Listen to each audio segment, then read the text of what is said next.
after rehabbing an injury, you still are carrying a lot of asymmetry. We'll use the shoulder as an example. Sometimes you think, well, I just have to accommodate this restriction, this is just how it is.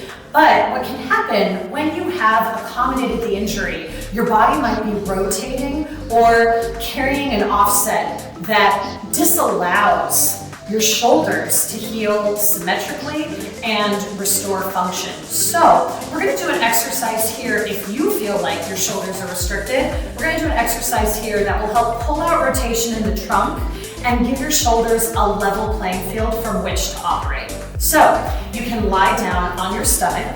What this does is the floor creates a constraint almost that your trunk can't rotate away from. You're going to place your arms on the yoga blocks, and her elbows, notice, are just slightly below the line of her shoulders. Now, roll the shoulders back and down away from the ears toward the hips.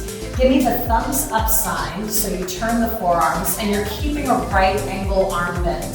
From here, pivot on the elbow and pull the forearm off the block. This is going to activate the muscles around the scapula and enable some external rotation of the humerus. Replace the arm, and then you're going to do the right side. And keep alternating back and forth at this pace.